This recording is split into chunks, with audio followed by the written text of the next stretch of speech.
tá? Só interessa para dizer se alguém passou, se alguém ficou de recuperação ou reprovado. Mas o que me interessa como profissional da área de segurança do trabalho, da área de prevenção, é que vocês aprendam, que vocês entendam qual a importância da segurança do trabalho, o porquê de estudar segurança do trabalho, entendeu? Então, sem perca de tempo, vamos lá para a apostila. Está aparecendo para vocês a minha tela? Sim, professor. Então, beleza. Vamos começar aí falando sobre EPC e alguns EPIs dentro da área de enfermagem. A gente já falou lá da NRC, mas alguns termos eu passei batido, então a gente vai só reforçar um pouquinho aqui. Os EPCs, Equipamento de Proteção Coletiva, o próprio nome já diz. Trata-se de todo dispositivo ou sistema de âmbito de uso coletivo, destinado à preservação da integridade física e da saúde dos trabalhadores, assim como a de terceiros, e tem como objetivo proporcionar a preservação da saúde e da integridade dos trabalhadores em geral, ou seja, da coletividade, bem como a do trabalhador. Ali a gente tem um exemplo de uma técnica de enfermagem, que ela está colocando ali um material dentro de um ambiente, provavelmente para ser higienizado.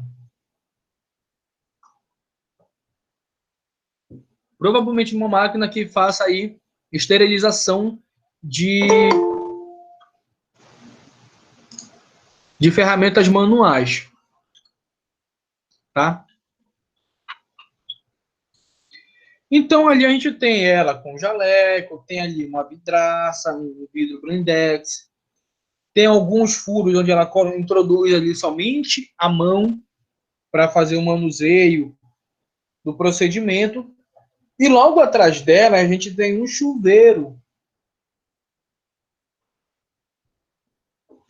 Mas não é um chuveiro comum de casa, tá, gente? É um chuveiro de emergência.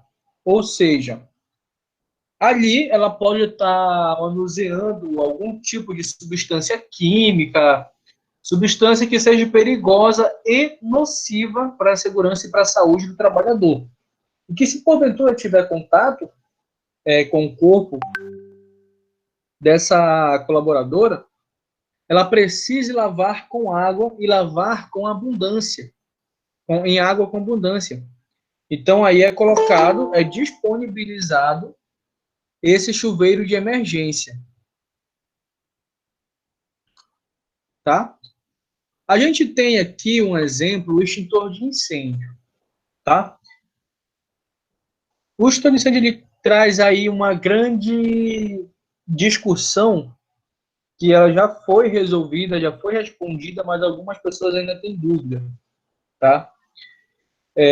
O extintor de incêndio, gente, ele não é um equipamento de proteção, tá? Nem individual, nem coletivo. Por mais que ele atue protegendo a coletividade, na essência do termo, ele não é equipamento de proteção. Por quê? Um equipamento de proteção, ele tem a finalidade de proteger, de não deixar acontecer. E o extintor de incêndio, ele é um agente de reação. Tá? Ele é um agente de reação. Então, por isso aí que ele não protege, ele não previne, ele não impede um risco de incêndio. Ele atua se porventura um incêndio acontecer. Deu para entender?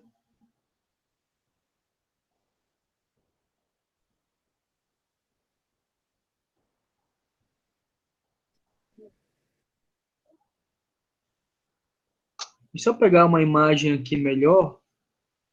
Aqui. Deixa eu só salvar essa imagem para compartilhar aqui com vocês.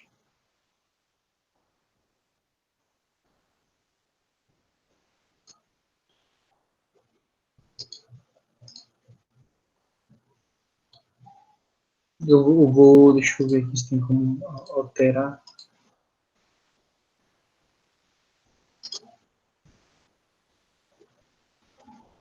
Eu só vou compartilhar aqui de novo a tela para ser a tela inteira, tá, gente? Só para vocês conseguirem visualizar. Tá aparecendo a foto desse extintor para vocês, né? Sim. Vamos entender cada parte do extintor. Essa ferramenta aqui mais circular, tá? Ela transpassa de um lado para o outro aqui, tá? Ela cria um bloqueio do gatilho, tá? Então isso aqui é uma trava de segurança, tá, gente? Essa parte vermelha aqui, ó, é um gatilho. Quando eu tiro essa trava e aperto esse gatilho, aqui por dentro ele tem tipo um fundo falso, onde tem uma válvula que é acionada dentro desse fundo falso, desse gatilho, tá? E quando ela é acionada, o material que está dentro do extintor, ele é ejetado para fora. A gente tem essa outra parte aqui, ó, mais prateada, que é a alça de sustentação. Toda vez que vocês forem transportar algum tipo de extintor, fazer o uso, manuseio, tá? Tem que ser pegado obrigatoriamente aqui embaixo, tá? Nessa parte aqui prateada. Nem sempre ela vai estar prateada, tá, gente? Ela pode estar pintada toda de vermelho também. Mas isso, a cor, nesse momento, ela não interfere em nada. Ou enferrujado, né? Ou enferrujada, que é mais fácil. Essa parte aqui de cima, se vocês fizerem o transporte segurando por esse gatilho, tá? O que vai acontecer? Não sei se vocês conseguem observar aqui. Deixa eu ver se eu consigo aproximar um pouquinho aqui a imagem. Bem aqui, ó, tem tipo um pinozinho prateado também, né? Se vocês fizerem o manuseio desse extintor puxando todo o tempo aqui pelo gatilho, tá? Esse pino bem aqui, ó, esse pino prateadinho aqui, ele vai empenar. E quando você amassar o gatilho, esse fundo falso aqui, ele não vai conseguir acionar a válvula que fica aqui dentro. Fica bem aqui nessa região entre o gatilho e a alça de sustentação. E você não vai conseguir usar o seu extintor de incêndio, tá? Tem a questão aqui do manômetro. O manômetro já é algo que você já acredito eu que possam estar familiarizados já. Lá quando vocês vão fazer a aferição de pressão, por exemplo, vocês têm um manômetro em que vocês acompanham o índice da insuflação ali do aparelho, né? Aqui no extintor de incêndio é do mesmo jeito, só que aqui a gente não tem números, tá? A gente vai ter toda essa parede aqui na cor vermelha, algumas letras em amarelo, onde ele vai dizer sobrepressurizado ou despressurizado. E vamos ter essa parte em verde. Se essa setinha aqui, gente, ela pode ser branca ou pode ser amarela. Se essa setinha aqui tiver no lado vermelho, tanto da direita quanto da esquerda, tá? Esse extintor ele não pode ser usado. Ou ele está com pouca carga, ou ele está com excesso de pressão. Você vai acionar e ele não vai funcionar. Você vai apertar o gatilho e ele não vai funcionar.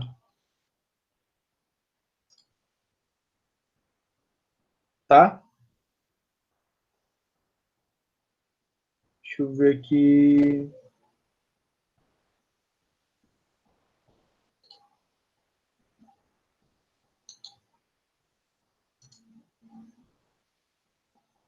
Vou salvar essa imagem aqui também para vocês entenderem melhor.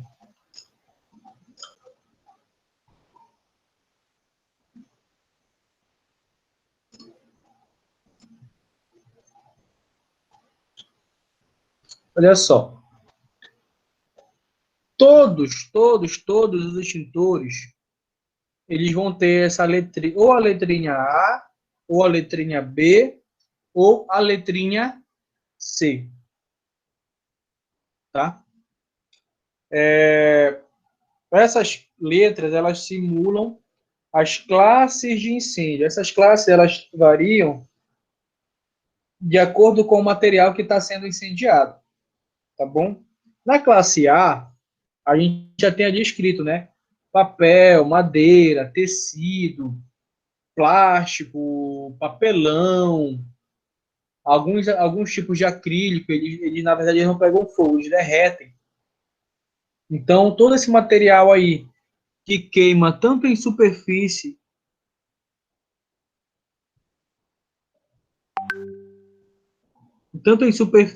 quanto em profundidade, que é no caso papel, madeira, tecido, ele vai se enquadrar na classe A. Já a classe B, a gente tem aí gasolina, óleo, tintas, são os líquidos combustíveis inflamáveis. A gente tem aí óleo S10, o óleo diesel comum, temos óleo BPF, que é muito comum dentro da indústria. A gente tem querosene, alguns usam querosene aí para fazer fogo, para assar uma picanha no final de semana. Então, aí todo esse líquido combustível inflamável, ele vai ser classificado na letra B. E todo equipamento elétrico energizado, ele vai ser caracterizado na classe C. Essas informações, gente, elas sempre vão estar nessa região bem aqui, tá? Onde eu estou apontando aqui com o mouse, tá? Aqui é onde vai estar discriminando a classe que esse extintor combate o tipo de incêndio. Ok? Até aí, tá ficando alguma dúvida?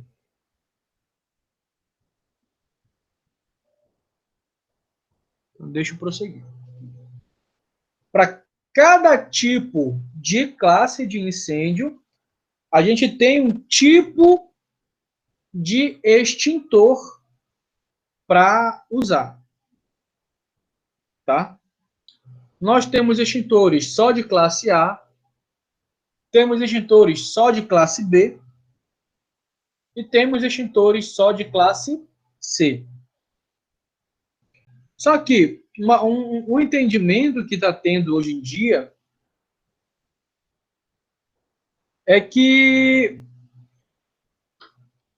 é melhor colocar logo um extintor de classe ABC, e já não se tem mais problemas sobre qual tipo de classe é, se eu posso ou não usar o extintor. Tá bom? Lembrando que, gente, esse item aqui é só para princípio de incêndio. Tá? Somente para princípio de incêndio. É aquele tipo de incêndio que é pequeno, que você pode controlar. Se você vê que está numa situação que você não consegue mais controlar esse incêndio, tá? Só o extintor ele não vai ter resultado. Você tem que precisar de uma ajuda profissional, que é do Corpo de Bombeiro Militar.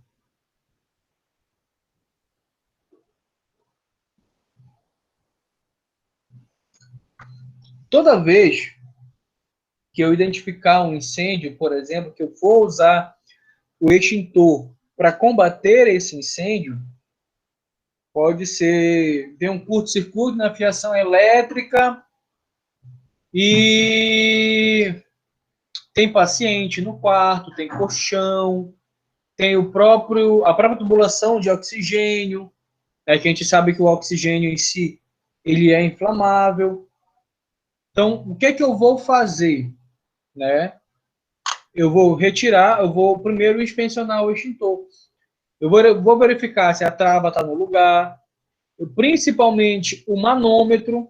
se ele está marcando cheio, se ele está marcando aqui no verde. E eu vou olhar dentro dessa mangueira, bem na pontinha dela, ver se ela tem algum tipo de obstrução. Geralmente, tem algumas cabas, aquelas cabas que fazem casa de barro, geralmente elas fazem casinha aí dentro. Então, todo mês, todo tempo tem que estar inspecionando esse extintor. Se você olhar e ver que está obstruído, tem que fazer a desobstrução. Você pode bater a mangueira contra a parede, para aquele material ali se quebrar ali dentro, até ele cair. Se não conseguir, tem que mandar o extintor aí para uma empresa credenciada com corpo de bombeiros para fazer essa devida manutenção. Uma vez que você aciona esse extintor, você tem que usar ele 100%. Não tem como eu ter um extintor de capacidade de 12 quilos e quando eu usei só 6 quilos, eu usei só metade da capacidade dele. Ah, não, como ainda tem 6 quilos aqui, ainda tem 50% da carga, eu vou guardar para uma outra eventual ocasião. Isso não pode. Uma vez que a válvula é acionada aqui dentro, tá? Constantemente ela vai estar liberando material daí de dentro aí desse cilindro do extintor de incêndio, tá? Então, uma vez utilizado, ele tem que ser completamente descarregado. Tá joia, pessoal? Aqui no decorrer do corpo do incêndio do extintor, eu tenho esse rótulo bem aqui, ó, bem mais clarinho. Não sei se vocês estão conseguindo identificar. Esse rótulo mais claro, ele é um selo, é uma certificação do Inmetro.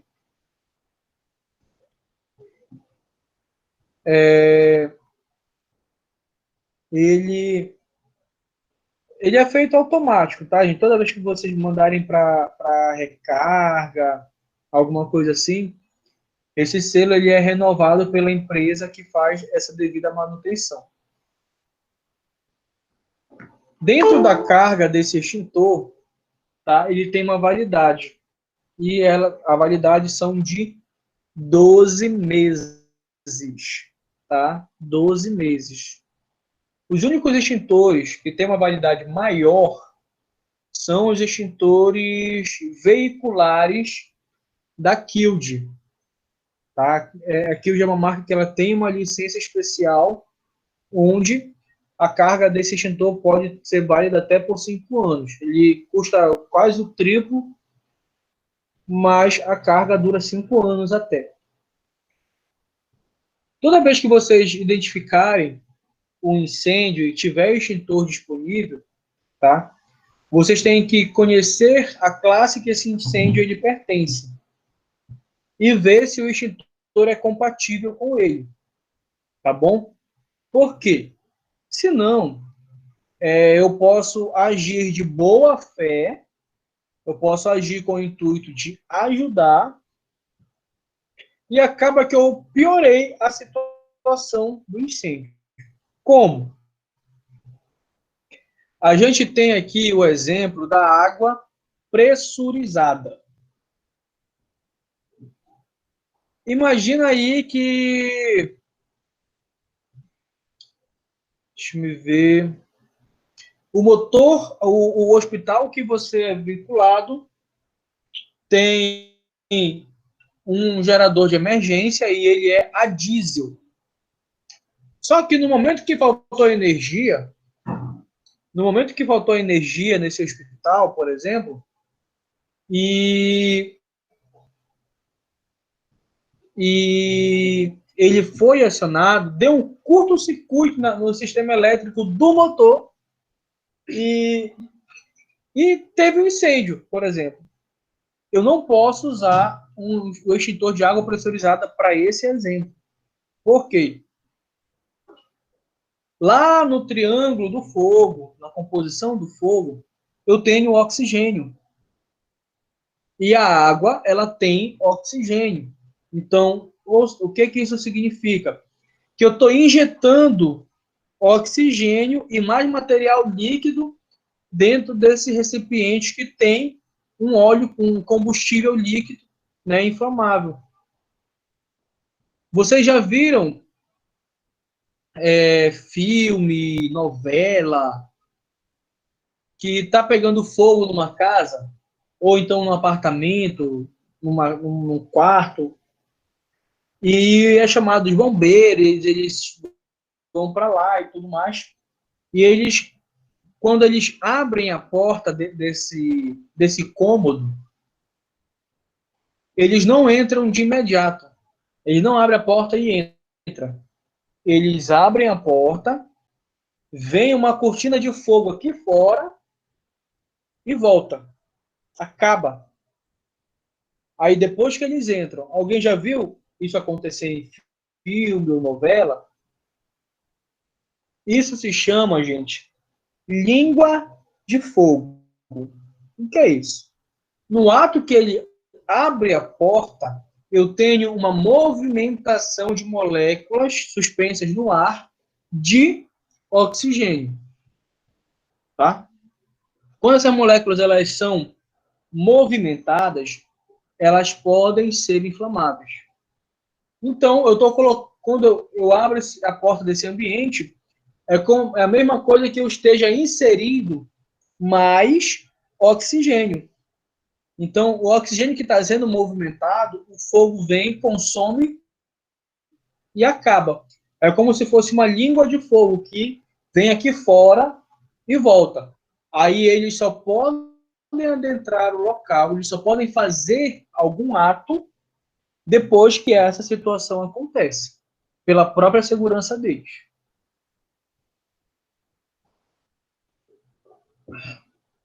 Ok? Voltando aqui para o exemplo do motor de luz. Então, por esse motivo, eu não posso usar água na classe B. Por quê? Ela vai espalhar o incêndio. Quanto mais água eu jogar, mais combustível eu estou dando para ser queimado. Ok? Já que na classe C, eu vou aumentar a potencialidade do curto-circuito. Então, para não acontecer, não está gerando essa dúvida, será que é compatível, será que não é, será que pode usar, será que não pode usar? Hoje em dia, a gente está colocando aí tudo pó ABC, que ele é correspondente às 3 classes principais de incêndio. Beleza?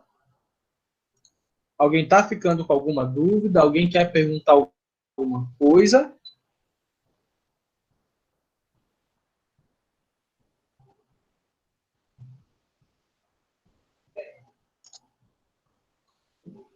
Todo mundo entendeu, né? Então, beleza.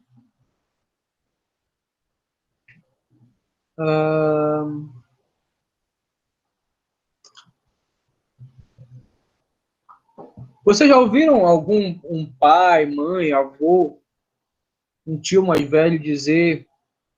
Aí em Vitória a gente sofre muito aí com problemas de falta de energia, né? E uma vez, eu era bem pirralho, eu não sou muito alto, né? Mas tô mais velho na idade já. Eu fui acender uma vela bem próximo do botijão de gás da casa da minha avó. E ela saiu gritando comigo, pedindo para eu não fazer aquilo, pelo amor de Deus. Eu olhei para ela, por quê? Tu vai explodir esse botijão de gás. E vai pegar fogo na casa. Vai pegar fogo na casa todinho, nós todinho vamos morrer por tua culpa. Ela falou assim mesmo, né? Eu fiquei com aquele negócio na cabeça, morrendo de medo.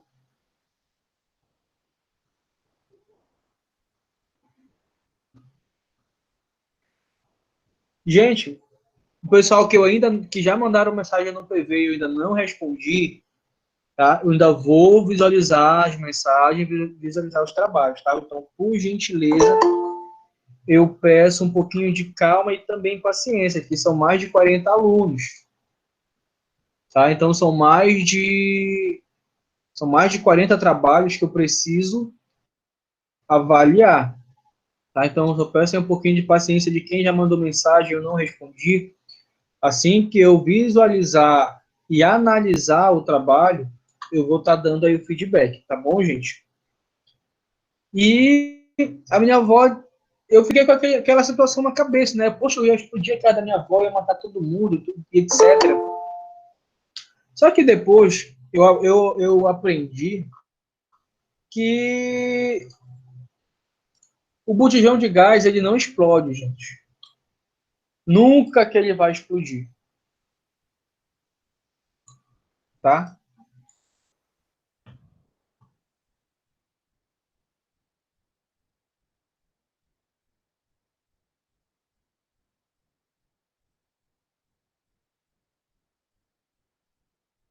Aqui.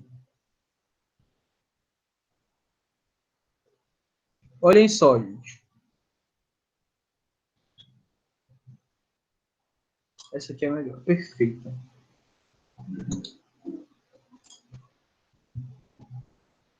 Só carregar essa foto aqui, só para vocês entenderem.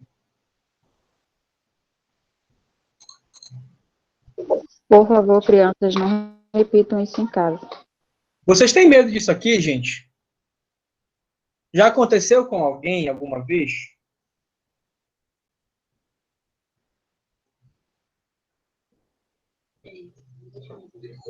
Nunca aconteceu. Comigo nunca aconteceu, mas eu já vi, acho que uns pequenos, não sei se é o mesmo. Num estilo assim de botijãozinho pequeno.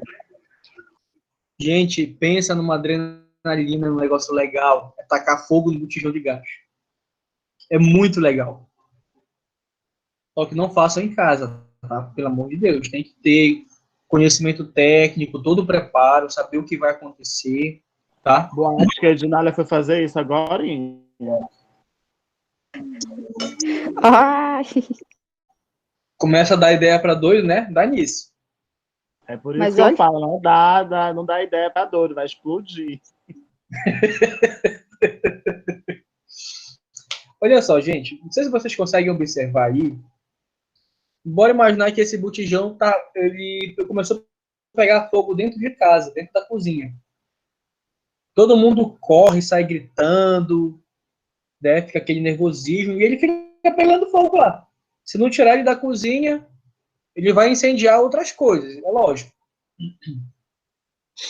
Só que observem uma coisa. Deixa eu salvar aqui para ela abrir melhor para vocês. Calma aí.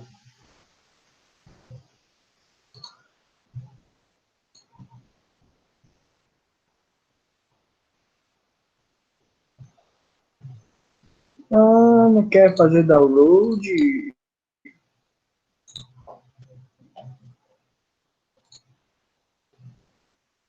Deixa eu ver aqui.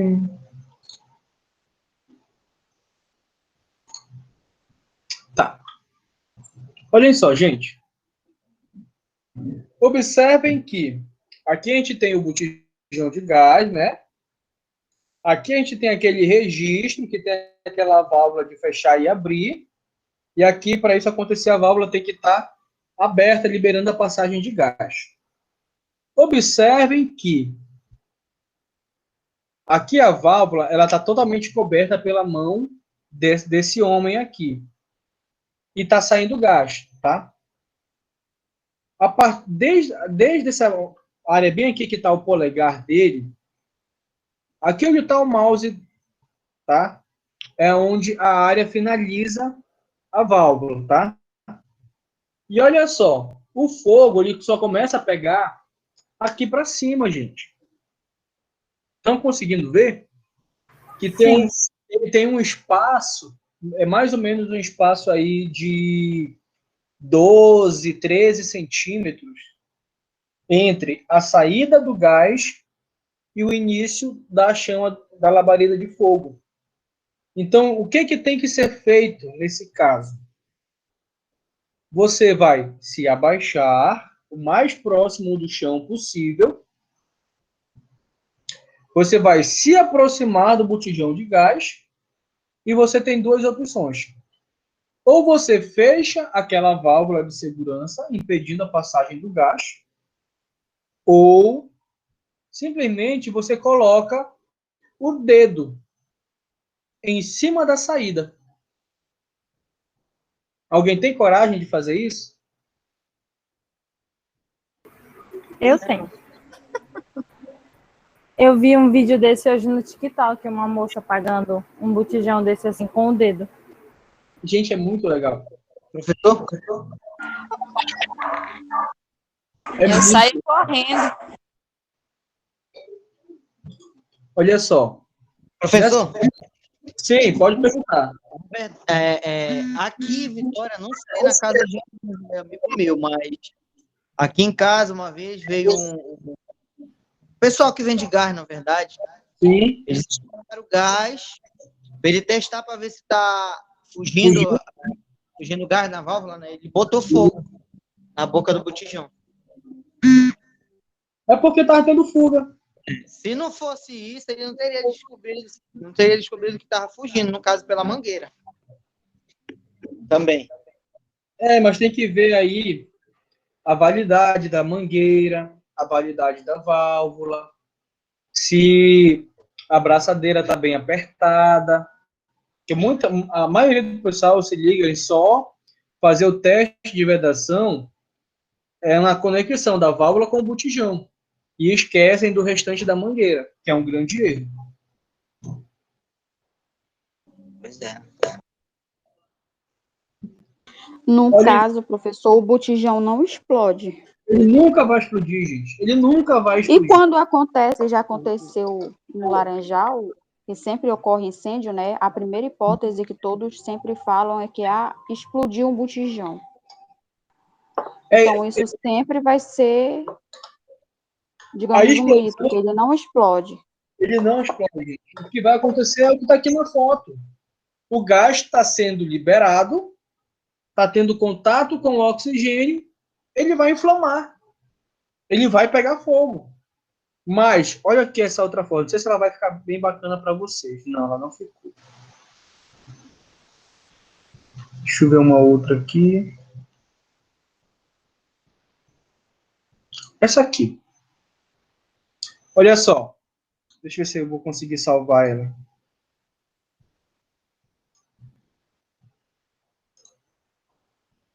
Ah, salvou. Glória a Deus. Aleluia, Jesus. Obrigado, Senhor, por essa bênção. Olhem só, gente.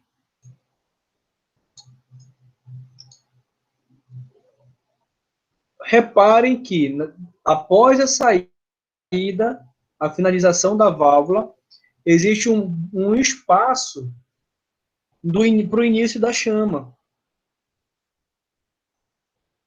Então, você se abaixa e só faz dobrar aqui, ó, a chave para o lado, né, que ela vai fechar, e vai acabar a liberação de gás. Ou você simplesmente coloca o dedão, ou o dedo polegar, ou o indicador, aqui em cima.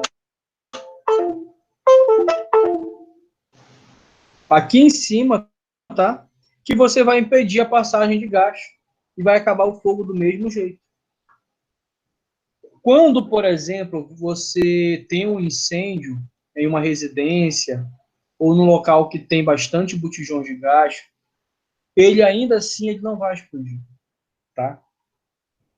Essa carcaça aqui do botijão, eu não lembro agora qual é a temperatura máxima dele. Mas bora imaginar que a temperatura máxima que ele aguenta aí é 100 graus. Quando existe uma diferença do calor gerado aqui em cima para o calor gerado no entorno dele, tá? Bora imaginar que aqui o entorno desse casco do botijão, ele segure aí uma pressão de temperatura de até 100 graus Celsius. Mas, em decorrência da situação, chegou numa temperatura de 80 graus. Ainda não chegou no limite, mas aí já está bem próximo. Ele não vai explodir do mesmo jeito. Bem na lateral aqui, gente. Alguns é bem aqui nessa borda, o outro é dentro desse círculo. Que vem quando vocês terminarem a aula, vocês observem no botijão de vocês. Ele vai ter uma leve saliência num formato quadrado. Geralmente é quadrado, ou então é tipo um pinozinho redondo. Quando ele atingir essa temperatura hipotética de 80 graus Celsius, aqui no ambiente externo, essa saliênciazinha, essa válvula, ela vai derreter.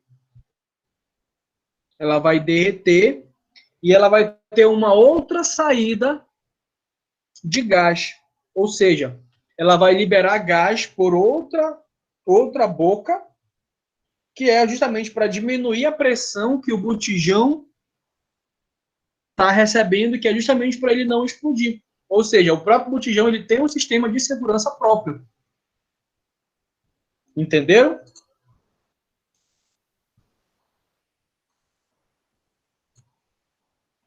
Alguém ficou com dúvida?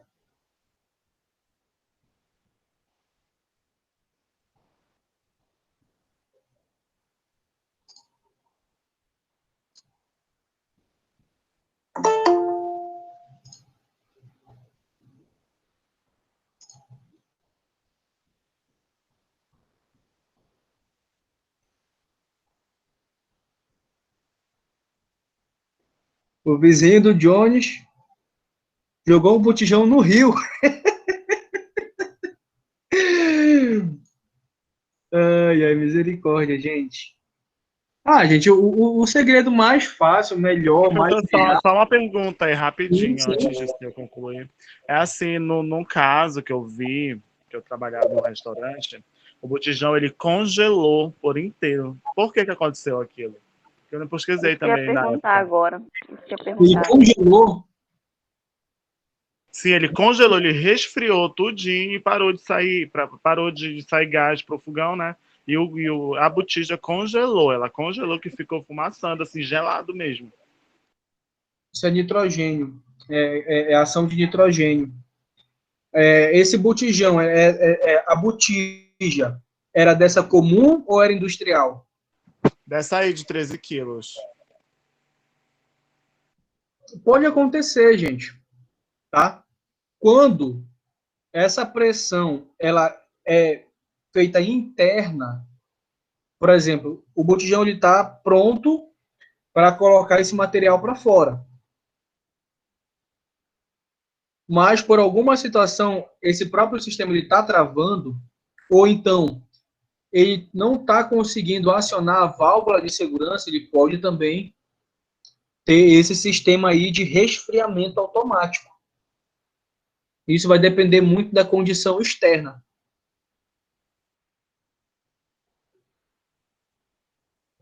Isso também são tecnologias diferentes.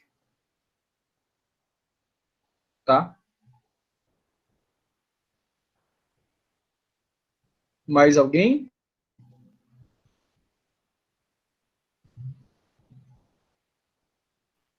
Professor, por que dá esse espaço entre a válvula e o fogo? É o gás. Olha o gás! Olha o gás. A partir do momento em que o gás ele entra na atmosfera, tá? Ele tem um tempo de latência para ele inflamar. Tá? Ele tem que ter uma fonte de calor para ele inflamar. Então, quanto mais velocidade, mais alto ele chega, mais oxigênio ele consegue abranger. Tá? Então, essa diferençazinha, esse espaço, sempre vai ter. Tá? Sempre vai ter. E justamente é um próprio sistema também de segurança que é para a gente poder combater esses fogos, esses princípios de incêndio. Então, todo botijão que tiver numa situação de de fogo, de inflamar, e ele estiver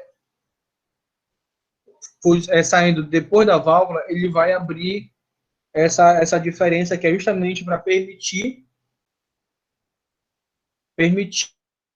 que o fogo seja apagado.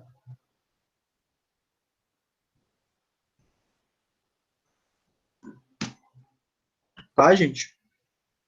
Mais alguma pergunta? Mais alguma dúvida?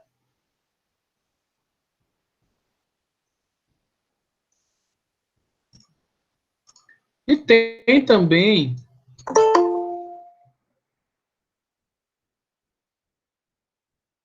Deixa eu ver quem está chegando agora. A Juliana Oliveira.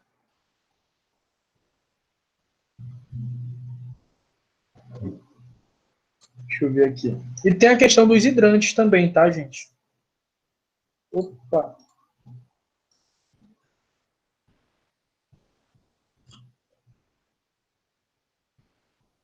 Vocês já viram alguma caixinha assim em algum lugar?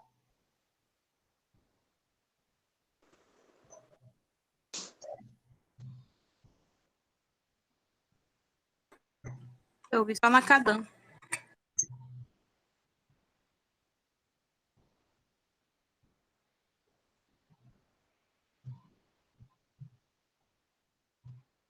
Na Cadan a gente tem...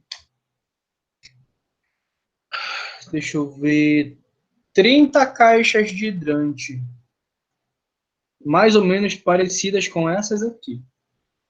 Algumas são abrigos simples, outras são abrigos duplos, onde o abrigo simples ele comporta 2 mangueiras de cada uma 15 metros, com a polegada de 2,5 mais ou menos, com a saída de 2,5.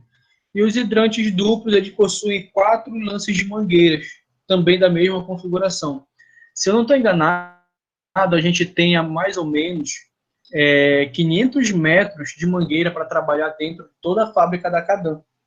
Isso fora uma base de 186 extintores de diversos tamanhos e diversas cargas dentro só da planta fabril.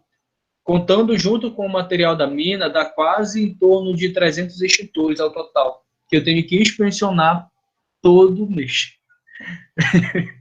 Eu que sou responsável por esse departamento dentro da Cadan. Então eu conheço de qual é salteado eles. Esses aqui são métodos também, tá, gente, de fazer aí o combate a incêndio, tá? Isso aqui são os hidrantes. Eles podem ser o diâmetro da mangueira a mais fina, que é a mangueira de 1,5 polegadas, que ela é muito mais fácil de manusear, muito mais leve. E tem também aí a mangueira de 2,5, que é uma mangueira mais grossa, que ela precisa aí de acompanhamento de 2, 3 pessoas para ser manuseada.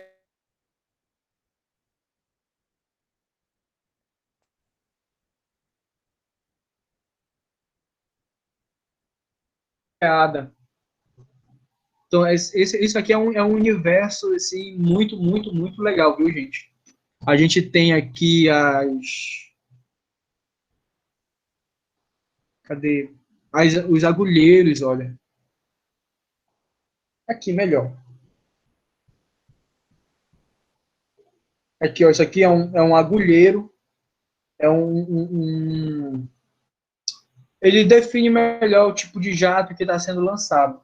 Só que ele não controla o volume de água. Então, ele foi substituído pelo esguicho, que é essa peça bem aqui. E toda vez que eu for conectar a mangueira na boca da válvula, que é essa bem aqui, eu tenho que fazer isso usando uma chave Store, que é essa chave bem aqui, que é para poder fazer aí a rotação necessária da conexão da mangueira com a conexão aqui dessa válvula. Mas vamos voltar aqui para nossa apostila, tá? E tem os sprinklers também, que são que é aquele sensorzinho que fica no teto, que ele detecta a fumaça, e automaticamente, quando ele detecta a fumaça, ele solta água para combater.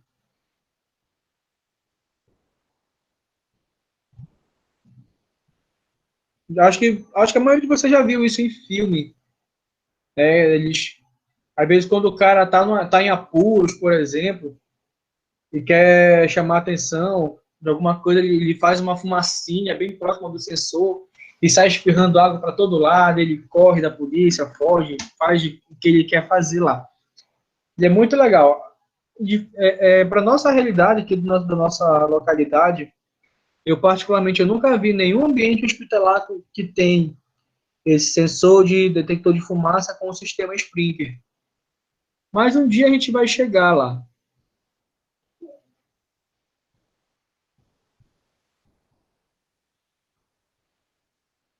Gente, desse quesito aqui de combate a incêndio, dos EPCs, tá ficando alguma dúvida?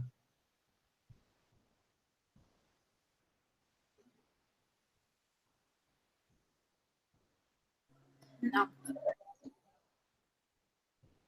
Não? Beleza. Deixe-me prosseguir.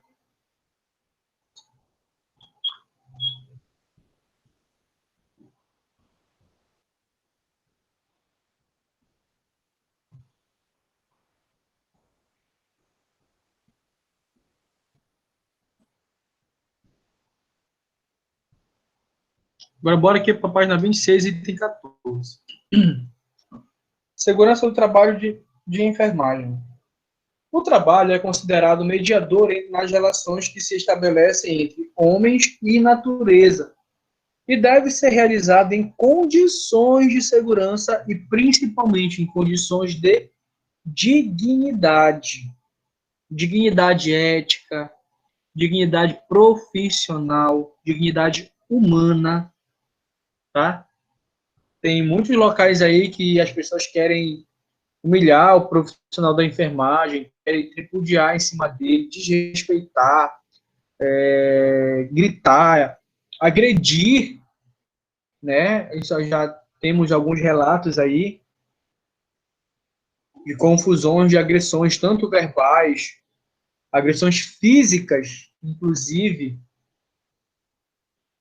Tá? Então tem que ter aí, hoje em dia, o servidor público, ele já tem aí uma lei que fala, né, que qualquer tipo de desrespeito, desacato ao servidor público, a pessoa pode ser detida, responder processo, ficar aí em reclusão, tudo para poder promover a segurança e a dignidade do servidor, tá? No entanto, condições de segurança inadequadas no trabalho têm sido responsáveis em muitos setores por inúmeros acidentes de trabalho e por doenças ocupacionais, as quais podem levar à incapacidade temporária ou definitiva do trabalhador para a execução do trabalho. É estimado pela OIT milhões de acidentes de trabalho em todos os anos. Acidentes fatais e acidentes ocupacionais, doenças ocupacionais. Tal situação representa perdas econômicas equivalente a 4% do produto nacional bruto, tá? Do mundo, não é PIB interno do país, mas sim a nível mundial, tá? E em termos fragmentados das famílias e comunidades, que aí a gente tem os prejuízos que são incalculáveis, tá? Então a OIT ela já traz aí essa preocupação, por isso que ela trabalha, ela prega muito a questão dessa boa dignidade, dessa boa segurança para o colaborador. Na enfermagem, é comum nos depararmos com situações perigosas, onde as exigências de segurança no trabalho são negligenciadas, causando acidentes e doenças ocupacionais.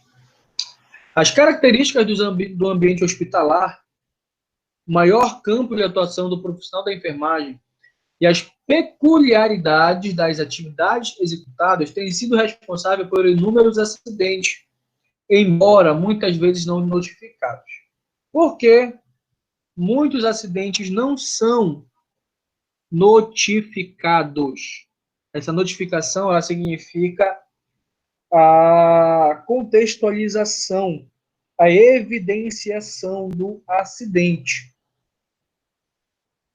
Eu acredito que boa parte de vocês deve conhecer alguém que é da área da enfermagem, da área da saúde, ou que já viu acidentes acontecerem.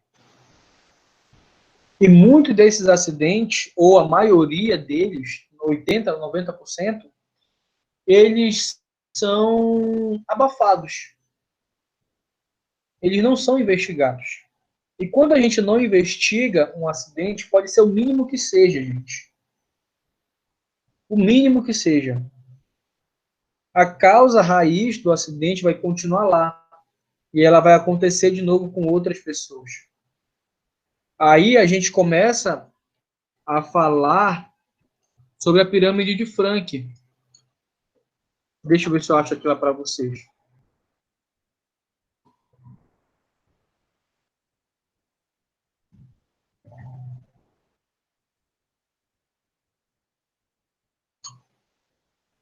Que é essa pirâmidezinha bem aqui, ó. Bora imaginar que já aconteceu no ambiente hospitalar 30 mil desvios. Desvio é não conformidade. Tá? São acidentes que interferiu de alguma forma no processo da medicina, da saúde. Tá?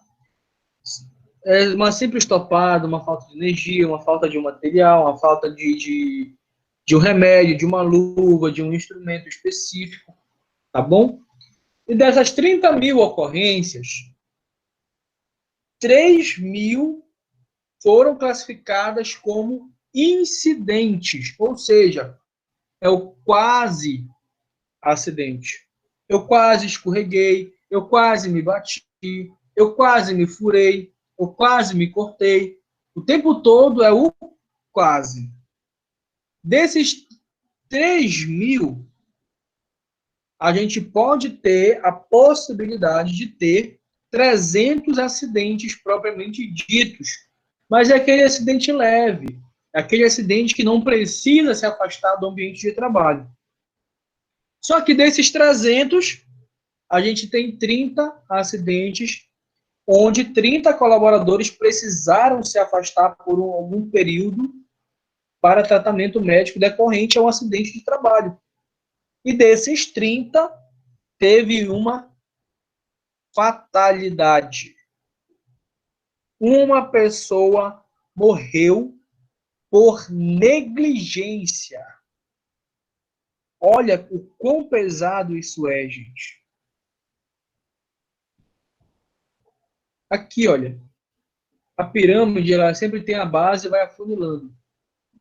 Eu prefiro, gente, registrar 50 mil ocorrências diferentes dentro de uma organização do que registrar esses 300, o 30 ou o 1, que é pior. Quanto mais eu analiso essas ocorrências aqui, olha, dos 30 mil, quanto mais eu trabalho em cima desses 30 mil, menos chances eu tenho de chegar nesse número 1. Viu, gente? É mais ou menos essa a interpretação, tá? Não sei se vocês lembram, ou se vocês souberam, quando a barragem estourou a novidade que vai ter uma barragem na Cachoeira de Santo Antônio do Jari. E saiu alguns zunzuns. O pessoal chegou trazendo 300 caixão. Não sei se alguém ficou sabendo disso. Ou já chegou a empresa, a EDP, a SERV, já chegou dizendo que vai morrer 40 pessoas nessa obra. Não sei se alguém chegou a ouvir um comentário mais ou menos desse tipo. Tá? Como é que a gente já quer morrer, já quer matar os outros? Como é que a gente já sabe quem vai morrer? Como é que isso é chegado nesse número? É estatística. Tá? Uma das formas é essa pirâmide de Bird, tá? Mas tem outras ferramentas também para dados estatísticos de outras obras, de outros quantitativos de colaboradores, tá? Então aí a gente tem que trabalhar ao máximo nessa base para não alcançar esse topo, tá? Todos nós queremos chegar no topo da vida profissional para, como consequência, chegar no topo da sua vida particular, da sua vida pessoal. Só que nesse caso aqui, a gente trabalha na base para não chegar no topo, tá? Eu trabalho muito em cima desses 30 mil para não chegar aqui nesse número 1. Conseguiram entender, gente? Tá ficando alguma dúvida?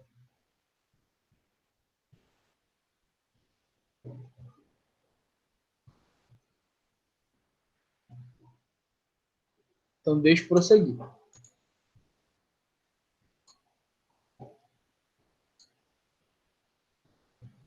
Dentre os acidentes de trabalho que ocorrem com mais frequência entre os trabalhadores de enfermagem, estão aqueles associados, né, ocasionados por material pérfuro cortante.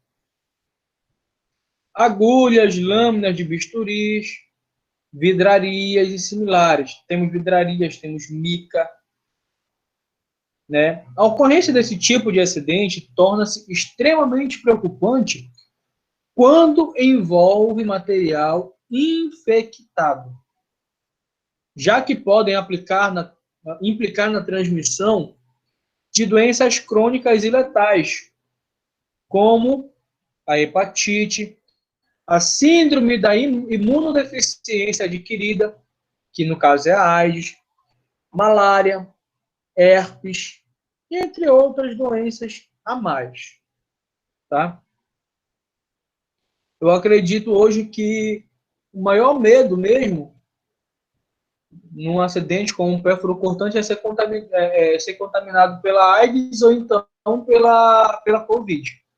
Acho que as outras problemáticas, talvez, a pessoa envolvida no acidente pode até encarar mais de boa, né?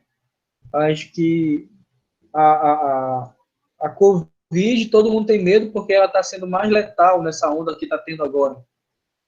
E a AIDS é por não ter cura, né? Então tem aí mais receio, mais medo.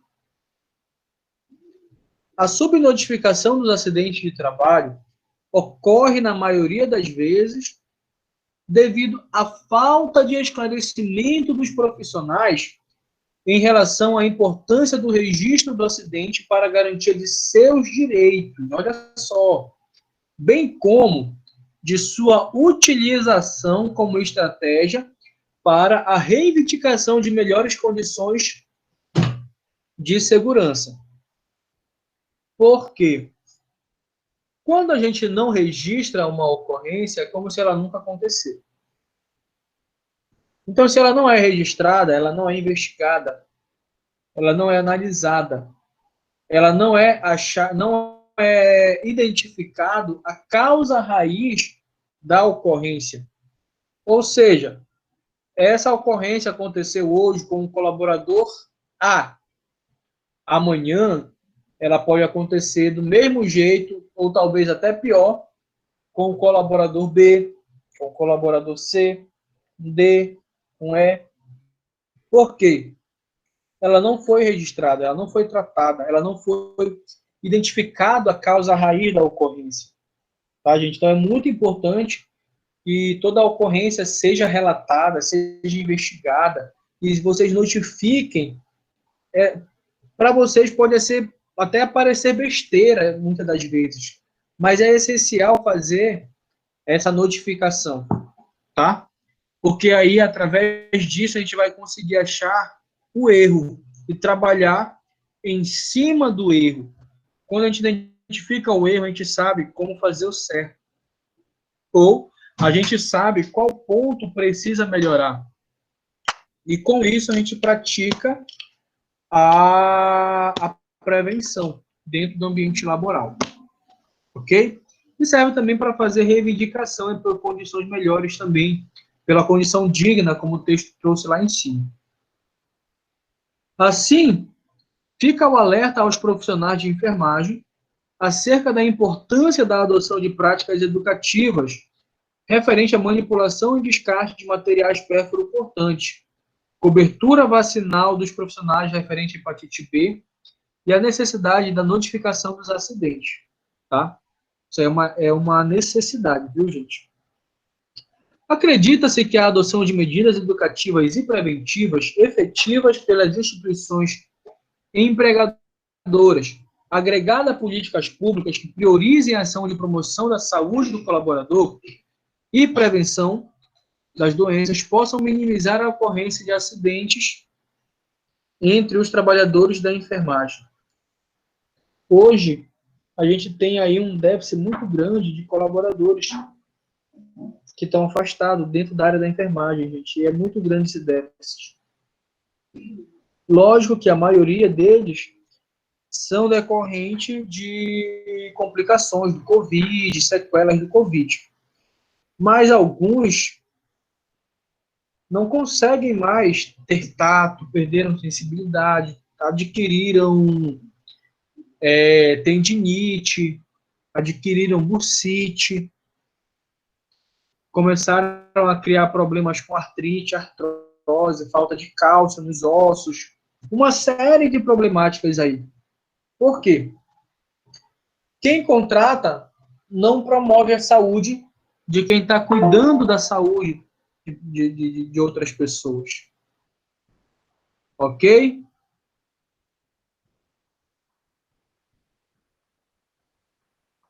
Essa parte aqui do 14.1 a gente vai pular, porque a gente já foi bem enfático quando a gente estava destrinchando ali as outras normas. Tá? E outra coisa, os trabalhadores que utilizam objetos perfuro-cortantes devem ser responsáveis pelo seu descarte. Se você gerou o resíduo, você tem que descartar. Você tem que dar, como a gente diz, você tem que dar cabo dele. Geralmente, o resíduo hospitalar, o resíduo do ambiente ocupacional, do ambiente ambulatorial, hospitalar, por conter a possibilidade de ter material perfuro-cortante contaminado, ele automaticamente é incinerado, que é para impedir que outras pessoas possam ter contato com eles. Um dos erros, gente, que eu julgo muito grave mesmo, é referente ao descarte de agulhas. Infelizmente, nós temos colaboradores que são displicentes ao extremo e conseguem realizar descarte da agulha sem a capa de proteção. Eu, particularmente, acho isso, gente, um absurdo sem tamanho. Sabe, isso me revolta muito. São raras as ocorrências, mas elas, infelizmente, ainda acontecem. E isso só vai mudar com vocês. A consciência de vocês. Tá? Esse material ele não pode ser descartado no saco de lixo sem a devida proteção, gente. Sem o devido... Toda agulha ela tem aquela capinha que protege para não ter contato acidental, para não ter contaminação nem nada. Então, você terminou um procedimento de aplicar, de administrar a medicação em alguém, por tirar sangue, alguma coisa assim, devolva a agulha para dentro da caixinha, para dentro da capa de proteção, gente. É de suma importância isso. E às vezes você gera risco para você mesmo. Isso que eu acho incrível. Tá?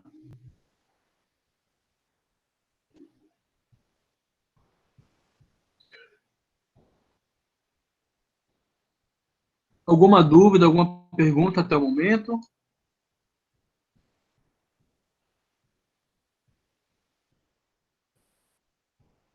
Isso, muito bem, Tyler. Muito bom, muito pertinente você comentar esse termo, tá? Sobre a questão psicológica do profissional. O profissional fica bem agoniado mesmo. Eu tenho uma amiga que ela é técnica de enfermagem e técnica de laboratório, de análises clínicas. Então, ela faz duas funções dentro de uma. Só que ela recebe correspondente às duas funções, tá? Ela retira, ela coleta o sangue e ela também faz as análises lá nesse laboratório que ela trabalha. E uma vez, por descuido dela, nem ela consegue explicar como ela conseguiu ter esse descuido. Ela furou o dedo com uma agulha super fina, a qual ela tinha acabado de fazer uma coleta de sangue de uma pessoa. Então, assim, ela ficou tão neurótica, tão nervosa, que ela não conseguia chamar ajuda. Ela não conseguia dizer o que tinha acontecido, que ela tinha se furado com uma agulha que já tinha sido introduzida em alguém. Ela ficou, tipo, num estado realmente de choque.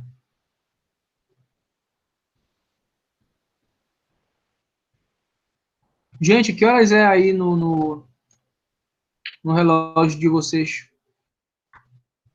Aqui é 8h45.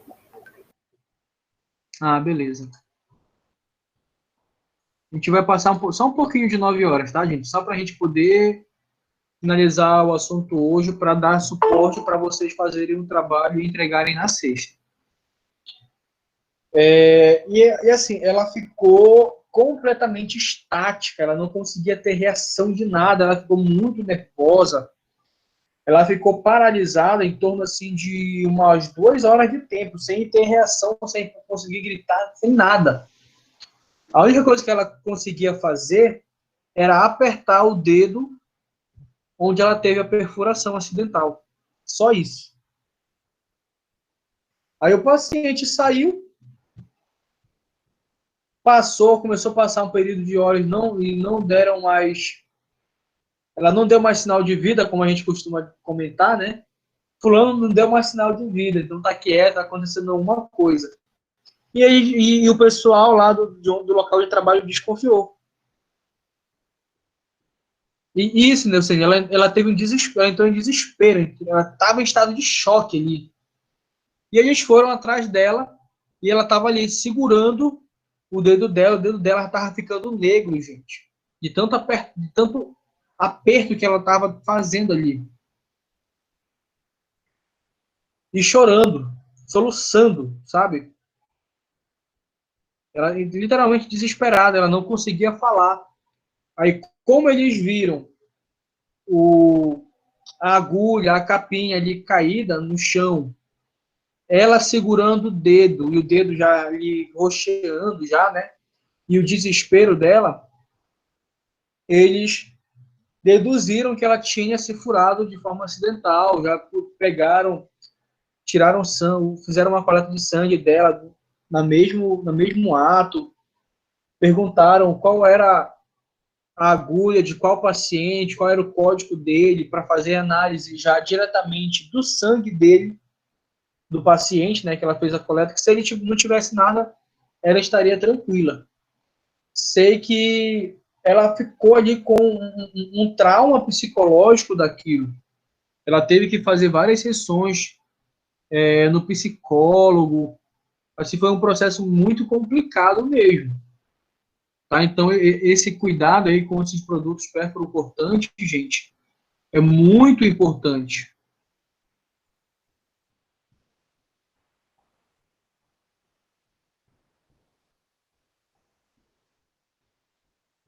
Ah, por enquanto, alguma dúvida, alguma pergunta?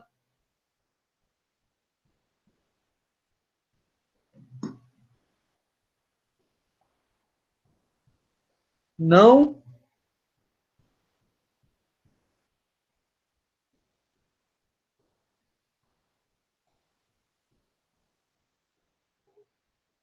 Então, vamos pular aqui para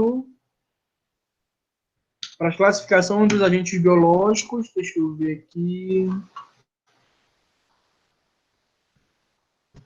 Tá.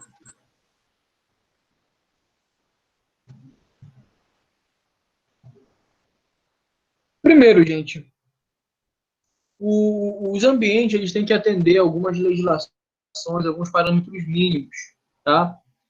Por exemplo, atender às condições de conforto relativo ao nível de ruído previsto na NB 95, a norma brasileira 95, que ela dá ali um limite de ruído, né, aceitável para o ambiente de trabalho. Tem o nível de lumens, ou seja, o índice de iluminação, como é que a iluminação está distribuída, tá?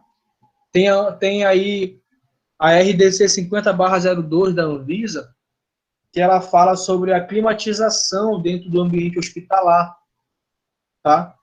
Por isso que geralmente o ambiente hospitalar ele gira em torno aí dos 20 graus, 21.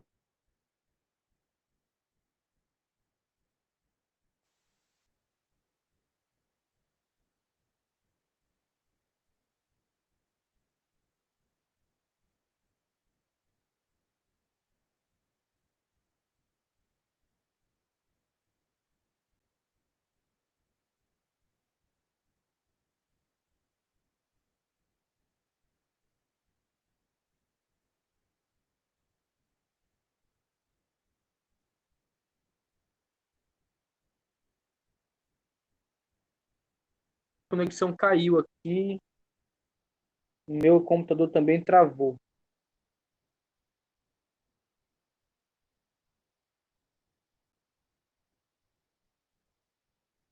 Literalmente travou aqui, gente. Eu vou fazer aqui pelo celular, tá? Vou fazer aqui pelo celular. Então a gente tem que atender aí a essas normativas, tá, gente? É necessário que seja atendido essas normativas. Para a gente finalizar, como é que eu não consigo mais compartilhar a apostila com vocês, a gente tem aí as lesões por esforços repetitivos. Isso está ligado diretamente à área de ergonomia, tá? A gente tem aí diversas problemáticas, temos bursite, tendinite, temos lombalgias, escolioses, hérnias, problemas de circulação sanguínea, algumas vezes, decorrente a um mobiliário que não é totalmente ergonômico, né? Bora imaginar aí, deixa eu pensar aqui,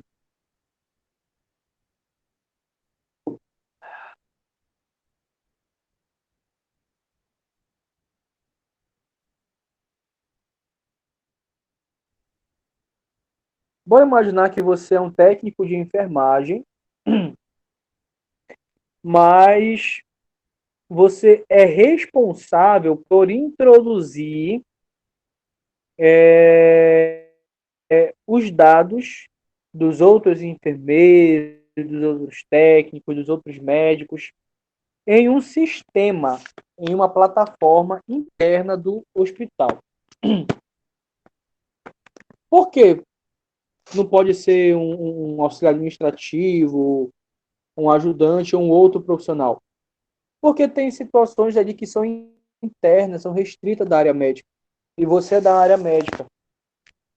Tá? Então, você vai fazer essa atividade de introduzir, fazer a digitação desses dados em sistema. Só que ali você passa o plantão todinho só na frente do computador digitando. Daqui a 2, 3 anos, por exemplo, você tem uma inflamação de tendão. Você vai ter aí uma tendinite.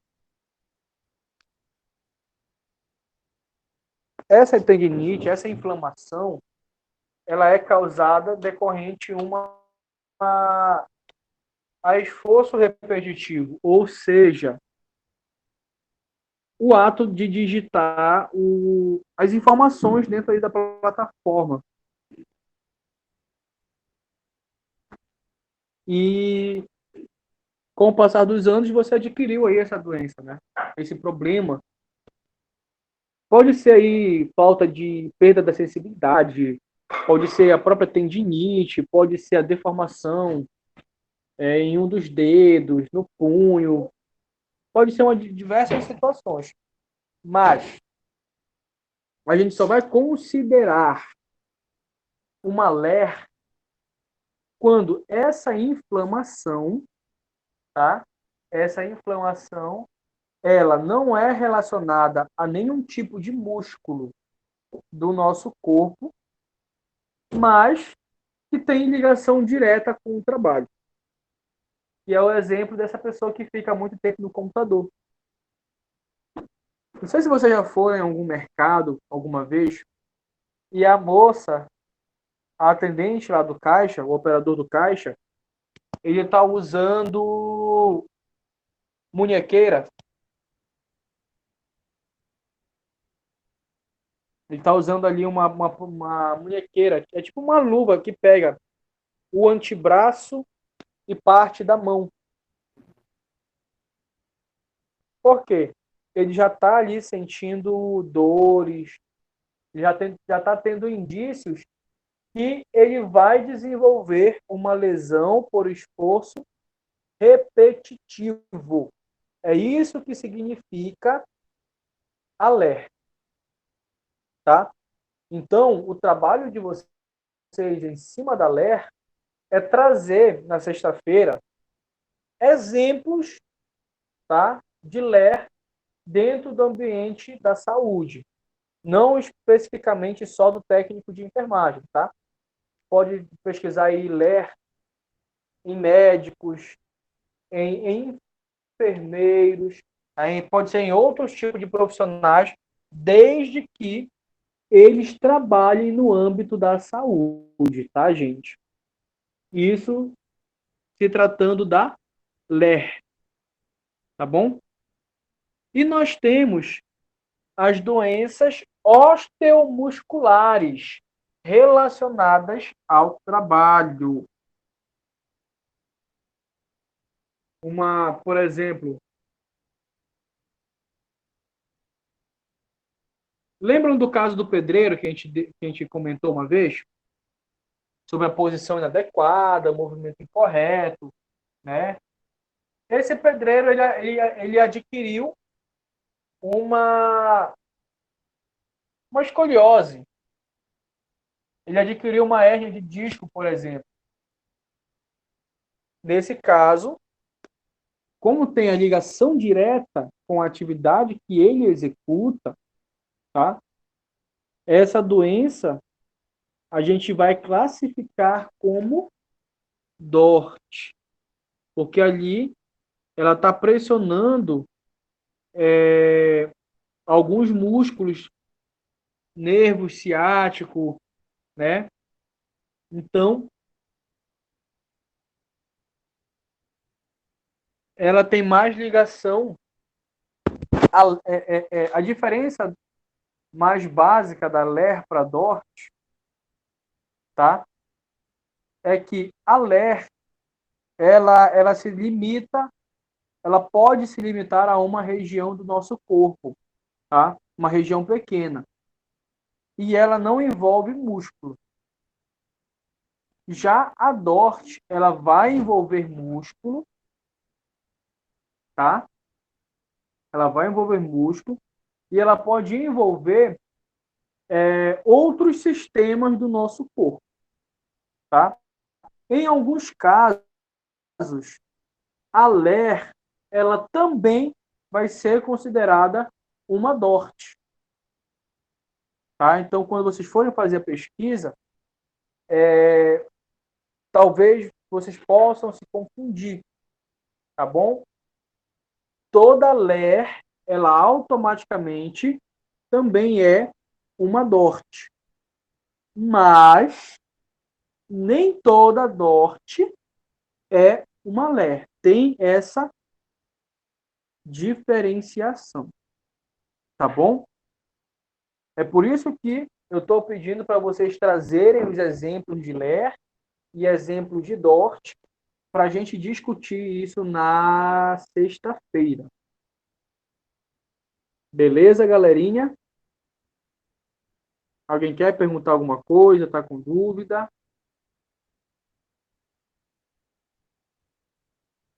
Não é para fazer esse trabalho, professor, escrito no computador, à mão, como é? Não. Se vocês quiserem anotar no celular de vocês os exemplos e tirar um print e só guardar para a gente discutir ou então mandar para mim, não tem problema nenhum. Se quiser escrever à mão também, não tem problema. Tá? Não tem problema. Não precisa da capa, da contracapa, da introdução. Quer dizer que é só para a gente anotar aqui no caderno, por exemplo, a gente vai pegar esses exemplos, aí quando for na sexta-feira a gente vai discutir sobre ele, é isso? Isso. É isso mesmo. A gente vai trocar essas figurinhas aí, tá bom? No caso, eu não tenho que bater a foto e mandar para o senhor. Se quiser, pode mandar, pode mandar. Eu só preciso que vocês me comprovem que vocês registraram, que vocês pesquisaram, apenas isso. Então, no caso, eu posso pegar, fazer uma folha normal, manuscrito, aí eu bato uma foto e mando para o senhor, aí na sexta-feira a gente vai só comentar, conversar e tal. Isso, perfeito. Ah, tá, agora entendi. Porque assim, fica melhor para vocês, né? A gente tem aí pouco tempo também, né? Então melhora muito aí a situação para vocês. Tá? Professor? Sim? Pode mandar em PDF também? Pode, não tem problema não. Se você quiser fazer um trabalho mais estruturado, direitinho, fica a seu critério. Tá, beleza. Então. Mas o senhor quer mais ou menos quantos exemplos de cada uma dessas uma aí? Mais de um. Mais de um? Se você trouxer 40 exemplos, vai ser uma belezura. Tá, beleza, então. E aí, professor, e se por acaso eu fazer 2 e 2? Você já atingiu a meta, é mais de um. Tá, ok, então. E, professor? Fazer só... E o trabalho é em dupla, tá, gente? É você e Deus. Sempre, professor. Não tem nenhum ateu aqui não, né?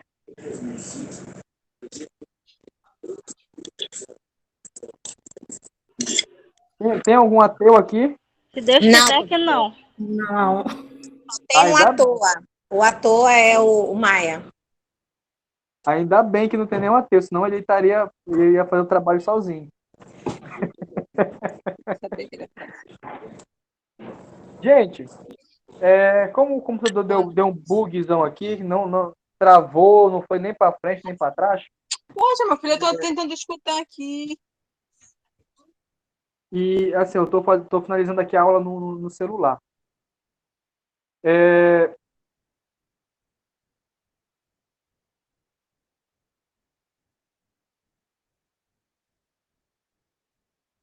O que nós vamos fazer? Eu vou finalizar a aula por aqui hoje, tá? Por questões técnicas de equipamentos, não vou conseguir levar essa aula até as 9h30, mas amanhã a gente já fica até as 9h30 normal, tá? E a gente, na sexta-feira, a gente também vai finalizar às 9h30, tá?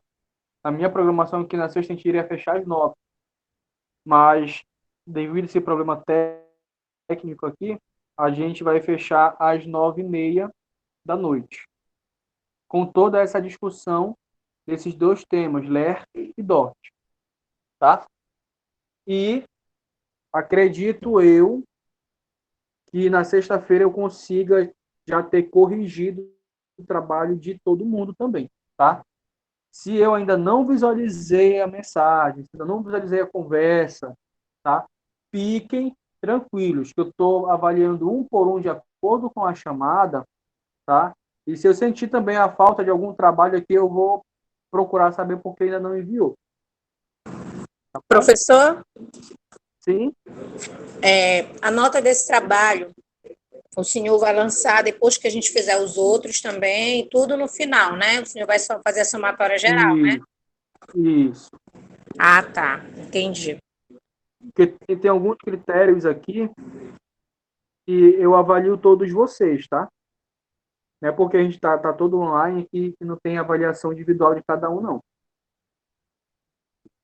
Inclusive, por isso que eu fui muito enfático com a introdução e a conclusão, que eu não queria nada da internet. Porque eu precisava saber as palavras de vocês, como vocês estão entendendo a matéria. Tá? O desenvolvimento do trabalho de vocês, alguns foram bem parecidos assim com os outros, porque o tema é bem parecido. Alguns conseguiram coincidir as referências bibliográficas. Então, o ponto-alvo do entendimento de vocês é a introdução e a conclusão. Professor?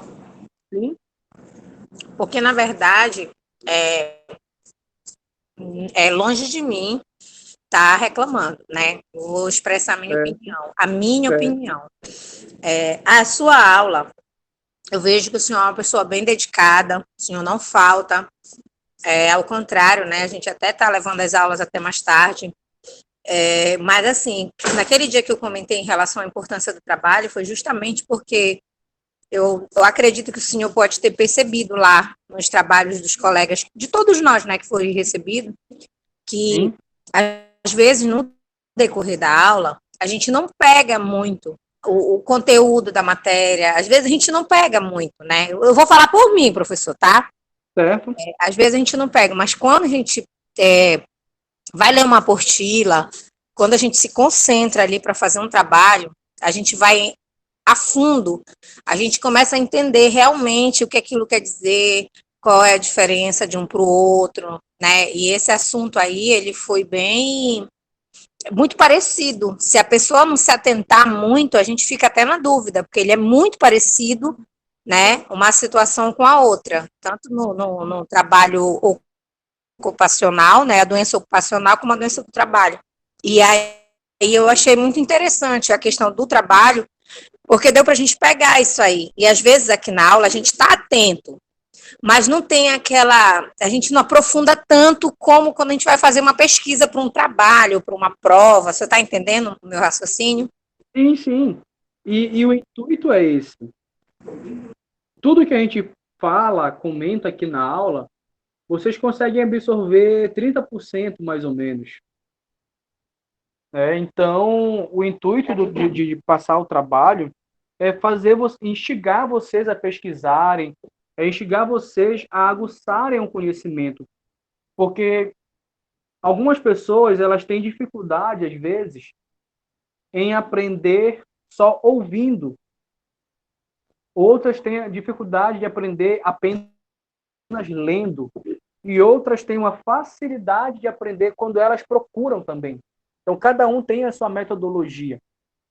Então, por isso que eu primeiro comentei, né, no grupo, comentei aqui na aula, e depois eu passei a situação para vocês fazerem uma pesquisa mais aprofundada, que é justamente para cada um conseguir se adaptar dentro do assunto, conforme é mais confortável, né? Assim, respeitando a particularidade de cada um de vocês. Então, por isso que a gente passou o trabalho. Por exemplo, agora eu trouxe um breve comentário, uma breve introdução sobre o que é a LER, sobre o que é a DORT, né? mas eu já coloquei um outro desafio agora para vocês, para pesquisar e trazerem exemplos, né? E não só mandarem para mim, mas para a gente discutir junto os exemplos que vocês estão pesquisando. Aí um aluno A acha um exemplo, o aluno B acha um outro exemplo, e às vezes os exemplos que vocês trazem para a aula, eles se complementam. Aí aquele aluno que não conseguiu entender, às vezes quando eles ouvem um outro colega dissertando sobre o assunto, ele já consegue assimilar melhor ali o que está sendo argumentado, o que está sendo dissertado nessa conversação. Então, assim, eu estou buscando vários meios, várias metodologias para vocês participarem efetivamente da aula, obedecendo a particularidade de cada um de vocês, mas o intuito de tudo isso é fazer vocês realmente entenderem.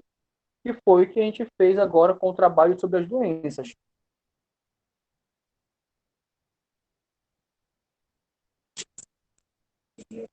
Ok, professor. Tá bom? Alguém mais quer comentar alguma coisa? Fala aí, Eriane.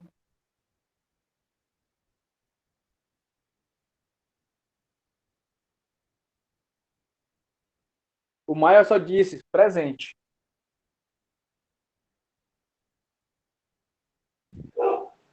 Não. Estou presente, professor. Com de levar falta. Aqui, só para complementar algo. Ele só apareceu agora, professor, no final da aula, o Maia. Olha, eu estou interagindo, Elaine. Para que eu tô de cobra. Olha, querida. Não, só para complementar o que a Elaine falou, realmente tem algumas coisas que estão com dificuldade em pegar, entendeu? Algumas coisas. Mas é isso, é despertar a curiosidade, despertar aquela ânsia em conhecimento, né? Eu quando comecei a ler, a entender, aí eu fiquei de boa. Mas logo no início, realmente, estava difícil. Estava dando sono. Mas, enfim, acontece, né, professor? Quem é normal, entendeu mais é normal acontecer.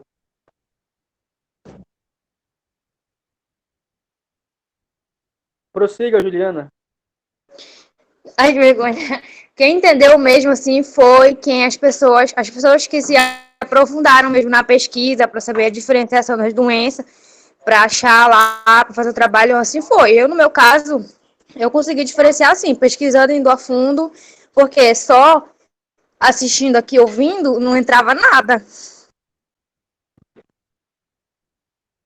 Mas é isso que eu acabei de comentar, depois que a Laine trouxe o comentário dela. Cada um tem a sua forma de aprender determinados temas, né? E também, o que a gente comenta aqui na aula, vocês não conseguem absorver tudo, porque é muita informação ao mesmo tempo.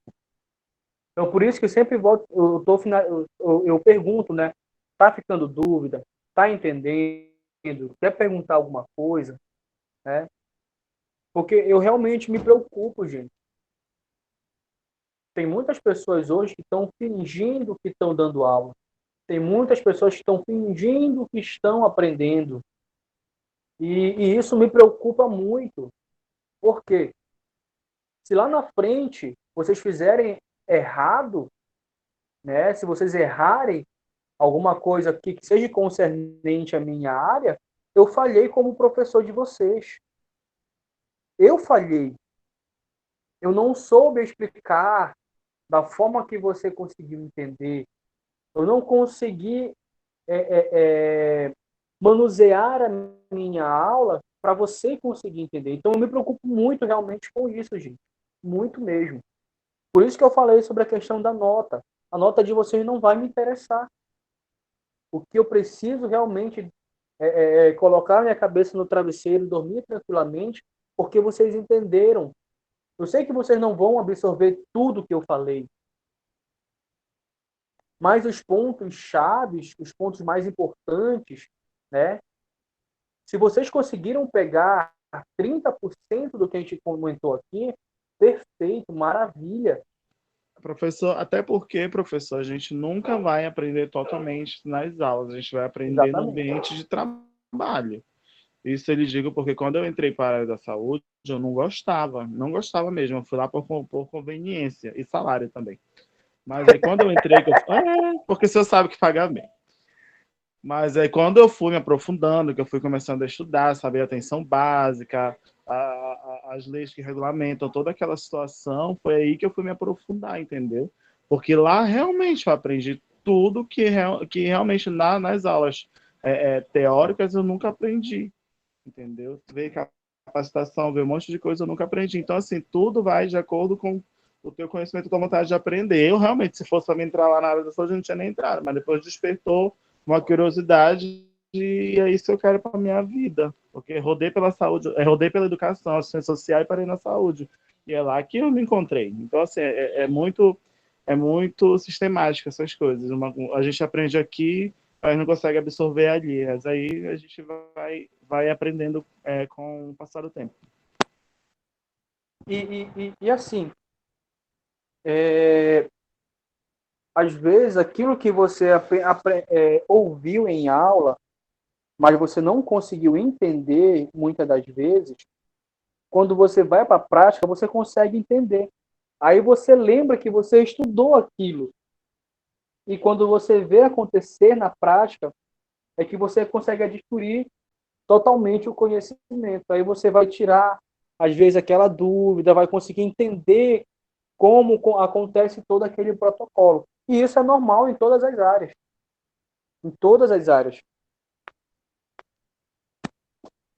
E que bom que tu conseguiu se achar dentro da área da saúde, viu, Eric? E assim, um conselho que eu dou para você também é não entrarem dentro de uma área, não ingressarem numa área profissional só por dinheiro. Vocês precisam amar o que vocês estudam. Não, professor, já até salvei aqui a fala dele para me mostrar para o prefeito. Muito palhaçada, muita palhaçada. É bom que o Rafael grava tudinho a aula também para colocar no YouTube. Tá no YouTube agora isso, viu, Maia? Pelo amor de Deus, vou virar palestrante. Não te preocupa que o Ari com o Valdir vão ficar sabendo disso. Eles sabem de tudo que eu faço. Gente, brincadeiras à parte, quero agradecer todos vocês que se dispuseram a estar estudando em pleno feriado, tá? E vão estar de folga segunda-feira, que é o legal. E realmente agradecer a troca de conhecimentos, os feedbacks são muito importantes, gente, muito importante. Olha, pessoal, se um professor falou meio quilo, falou 20 toneladas e vocês não entenderam meio quilo, vocês têm a obrigação de falar para ele. Tá? Como vocês tiveram algumas dificuldades e estão reportando isso para mim. Porque é muito importante.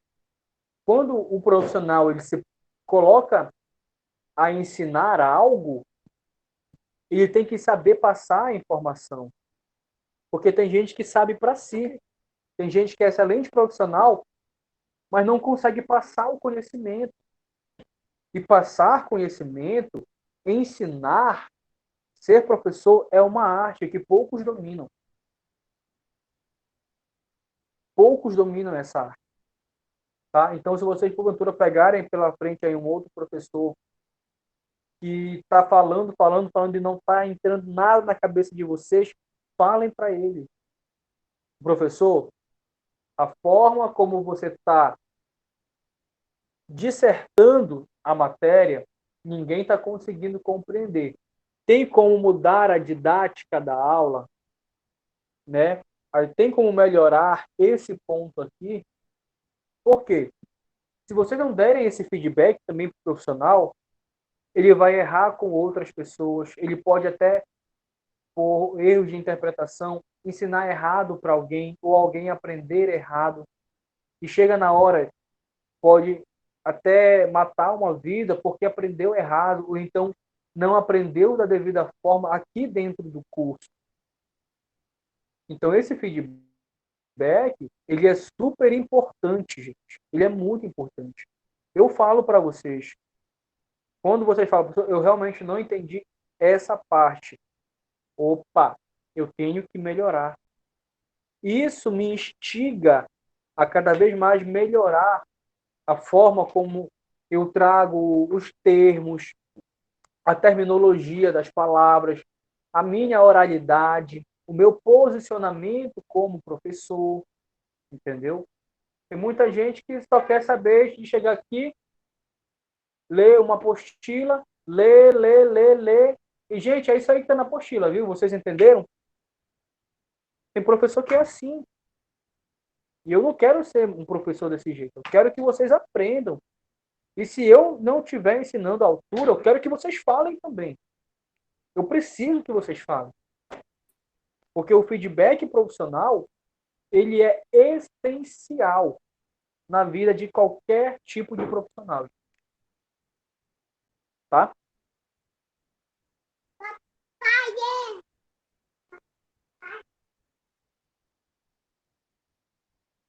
Gente, eu vou... Acho que não tem mais ninguém para comentar nada, né? Fale agora o cálice até amanhã. O pessoal quer saber, professor, que eles estão preocupados porque foi pouco trabalho para obtenção de nota, se vai ter alguma coisa, algum outro trabalho, alguma prova para obter mais notas. Mas é aquilo que o senhor falou, né? O que interessa é o conhecimento, não é a nota. Isso. E na sexta-feira, tá? Na sexta-feira, eu vou logo avisando que todo mundo vai interagir. Não vai ser escolhido, não. Vai ser todo mundo. Tá? Mas não se preocupem. Ou seja, quem não participar da aula, babou. Recuperação.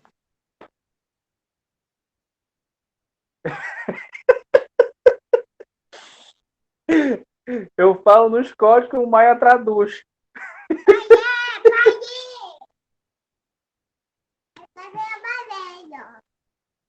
Sabe aqueles professor chama e fica só cri, cri, cri, cri. Só falta o grilo, né, gente? Não, professor. Tá ouvindo? Tô ouvindo. Lá vem tudo, de novo. Calma, menino. A gente tem que tranquilizar o nosso professor também. A gente não pode deixar ele com a impressão de que a gente também está perdido no mundo aí. Porque, na verdade, né, professor, assim, o senhor é o terceiro professor que a gente está tendo. A gente teve dificuldade com todos, né? Teve o Gil no começo, o professor Gilson, né? É Gilson, acho o nome dele. Nós começamos, ele já foi entrando na prática de como nós faríamos os nossos trabalhos. No início, todo mundo ficou também meio aperreado. Depois veio o professor Fernando. E com o decorrer das aulas, dos trabalhos, foi que a gente foi pegando a manha. Porque o senhor sabe, a aula online, ela é muito difícil, né? Então, eu não culpo o educador, né? E também não culpo o aluno, porque a aula online ela é muito complicada, né? Ela é muito diferente do senhor estar lá no quadro, ou estar lá presencialmente com a gente, interagindo, fazendo perguntas. É diferente, querendo ou não, a aula presencial, né? Mas, eu quero dizer assim, o senhor está de parabéns, a questão da sua presença, do senhor estar preocupado com os horários, está preocupado com os alunos que estão ou não interagindo nas aulas, sempre chamando, sempre conversando com a gente. Isso aí é muito importante. A gente vê que o professor está interessado em que o aluno saia daqui com algum conhecimento. E quando a gente fala em técnico e enfermagem, a gente, muitas vezes, as pessoas podem pensar, é só saúde, é só aplicar injeção, é só tirar a pressão, e não é isso, né? É como qualquer outra faculdade, como qualquer outro curso, engloba várias situações, e a gente sabe que vão ter matérias que elas não vão ter tanto a atenção dos alunos, porque a gente acha que fugiu do foco, mas não é, porque tudo faz parte, tudo é conhecimento e tudo vai servir lá na frente, como o Maia falou, quando a gente estiver na prática, né? Então, vai ter momentos que a gente vai lembrar, olha, se a gente não tivesse tido a aula com o professor, como era que nós estaríamos agora, né? Então, quero dizer para o senhor que o senhor está, sim, de parabéns, né? Eu falo isso porque a gente vê o seu interesse, o seu comprometimento, e era isso aí. Até desceu uma lágrima aqui, gente, de emoção. Eu voto lá em 2024. E até me candidatar, mas não vou mais.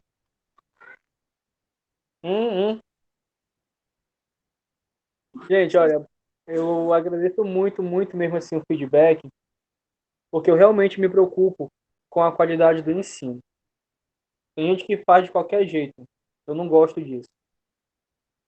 Por isso que às vezes eu faço perguntas aleatórias, eu escolho alguém para fazer uma pergunta, para participar, porque eu quero realmente que vocês consigam absorver alguma coisa. A Laine tocou num assunto muito pertinente que às vezes aparentemente não tem nada a ver com a área de formação de vocês,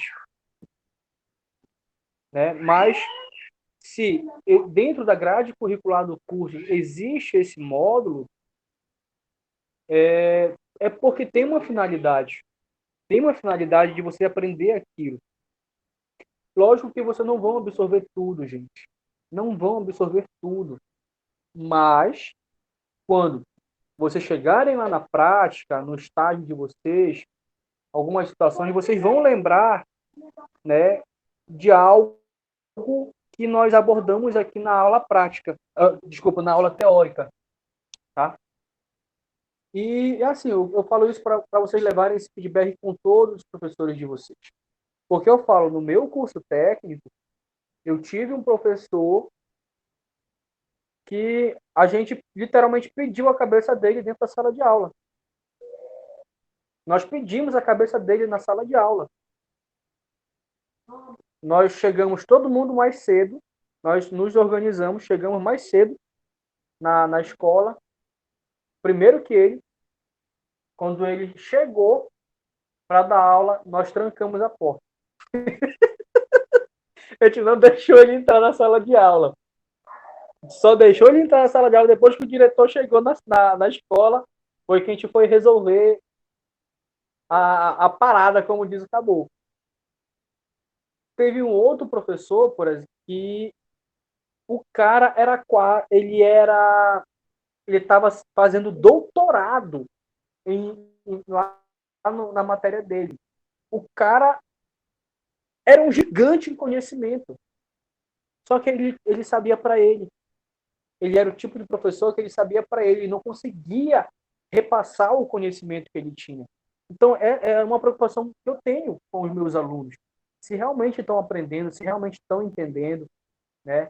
A aula online, ela dificulta muito, muito ainda o aprendizado, né? Porque na nossa cabeça, a gente está acostumado com aquela aula presencial, o professor aqui mostrando slide, trazendo exemplos, interagindo, além de áudio e vídeo, mas fisicamente. Essa interação aluno-professor é muito importante.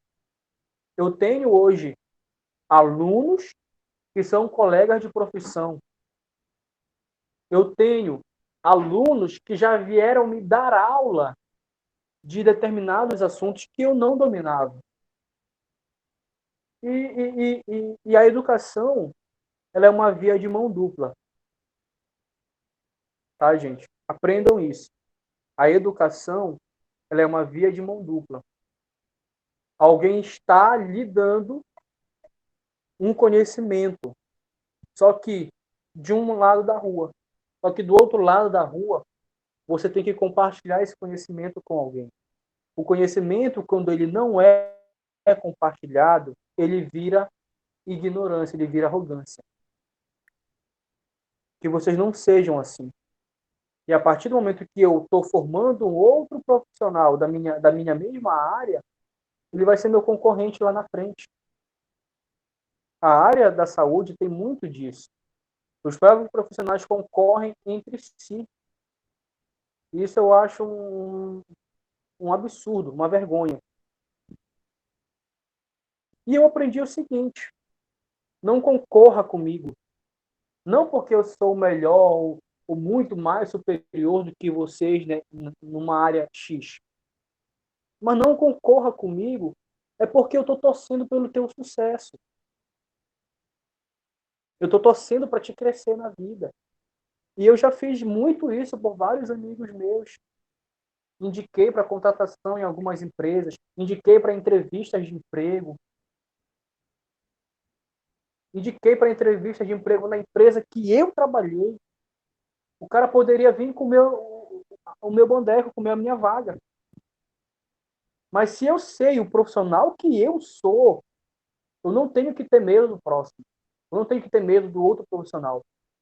Mas eu tenho que admirar ele. E eu falo para todo mundo, seja exemplo. Você pode ter a vida mais esculhambada possível. Assim como você pode ter a melhor vida do mundo. Das duas situações, você continua sendo exemplo para alguém. Aí você decide se é um exemplo bom ou se é um exemplo ruim. A decisão está nas tuas mãos, na mão de cada um de vocês. E eu quero e peço para vocês que vocês sejam exemplos bons para outros técnicos de enfermagem, que vocês sejam exemplos bons dentro do ambiente que vocês trabalham, que vocês sejam exemplos bons dentro da família de vocês, dentro da sociedade de vocês, na roda de amigos de vocês, sejam exemplos bons. Essa é a mensagem de hoje. Boa noite. Até amanhã, nesse mesmo horário. Boa noite, tchau, professor. Nesse mesmo canal. Tchau, gente. 9h30, professor. Amanhã vai até 9, né? Olha o golpe, né? Olha o golpe.